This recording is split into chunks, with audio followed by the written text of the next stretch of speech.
pistettä.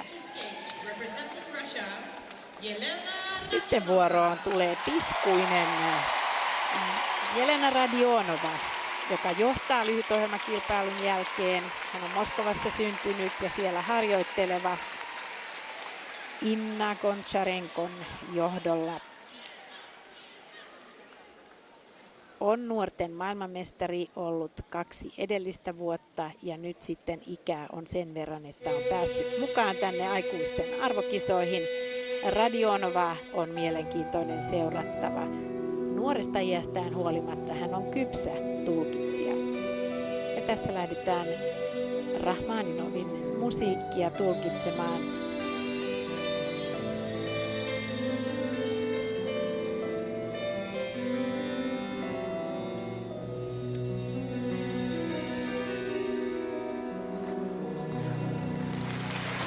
Helpon näköinen kolmoisluts, kolmoistulppi yhdistelmä. Vastauksena ikään kuin annan hyvälle ohjelmalle. Sitten tullaan kolmoisflippiin, se myös erittäin jelenamaiseen tyyliin helposti ja kevyesti.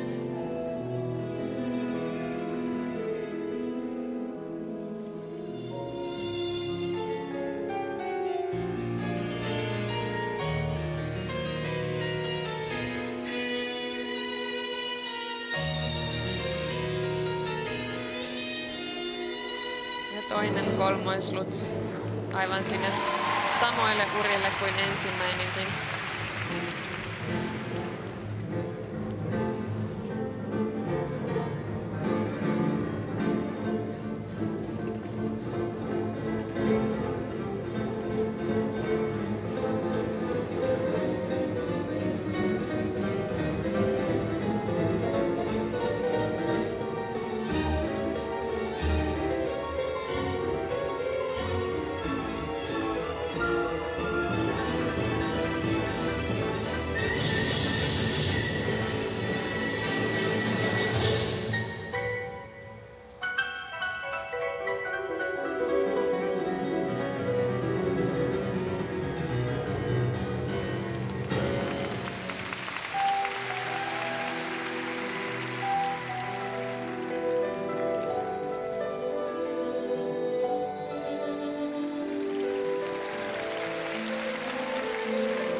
Mieletön tuo huokuva, hengittävä luistelutekniikka, joka liike ei sammu hetkeksikään hänen tulkinnassaan.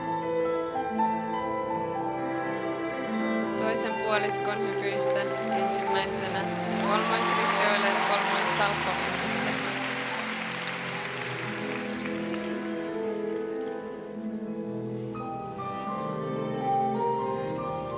Kaksoisaksel osana koreografiaa yhdistävistä askeleista.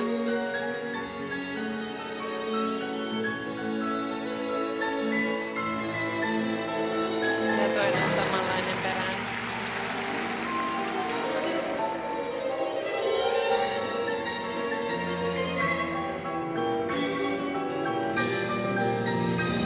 Vielä viimeinen kolmoisriitti, kaksoistulkkiyhdistelmä, ikään kuin puristettuna ja taisteltuna.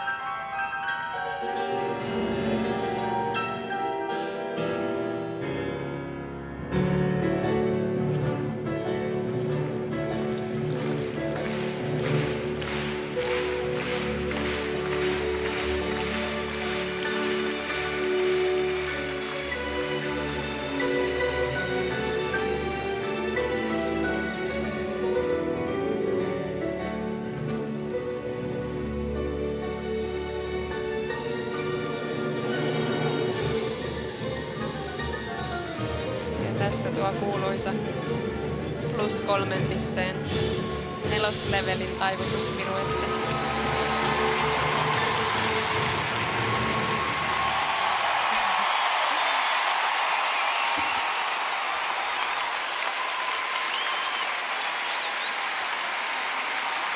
Jos oli viime vuonna ihmeteltävää Julia Lipnitskajan ylivoimaisuudessa, niin kyllä Venäjältä näitä piisaa. Jollain tavalla Jelena Radionova on niin sympaattinen. kaikin puolin niin sympaattinen ja kypsä nuoresta iästään huolimatta. 2 kertaa hän on seissyt arvokisapodiumilla juniorina, mestarina 2014-2013 on Venäjän juniorimestari tietenkin ollut ja nyt sitten tänä vuonna ensi kerran maansa mestari myös aikuisten sarjassa. Tämä musiikki on vaativaa, tulkittavaa, mutta siihenkin hän yltää ja kuten näemme, hän on hyvin tuollainen kontaktia ottava vilkas luonne, joka hosuu sinne tänne tässäkin. Eli tätä temperamenttia tarvitaan kyllä näissä, mutta hyppytekniikka, ilmalentoasento, sitä ihailen kyllä. Todella kyllä Jelenan yksi viehätys ja tässä lajissa muutenkin viehätys on, että luistelijassa on jotain ekstraa ja tuo luonne kuitenkin näkyy niin selvästi tuolla jäällä kaikessa tekemisessä mukana ja Jelenalla se on juuri se sympaattisuus ja katsoin häntä eilen harjoituksissa ja hän näyttää sielläkin joka sekunti siltä, että hän nauttii siitä mitä tekee ja jos tulee virhe niin tulee ja hän sitäkin innokkaammin pinkasee ylös ja tekee perään onnistuneen, että kyllä tässä tytössä on jotain sellaista, kaikki ne taitoluistelijan ominaisuudet ja silloin lopputulos on tämä. Sanoisin, että tämä oli miltei täydellinen suoritus. Tässä tilanteessa ja tässä hetkessä täydellinen sanoisin ilman muuta.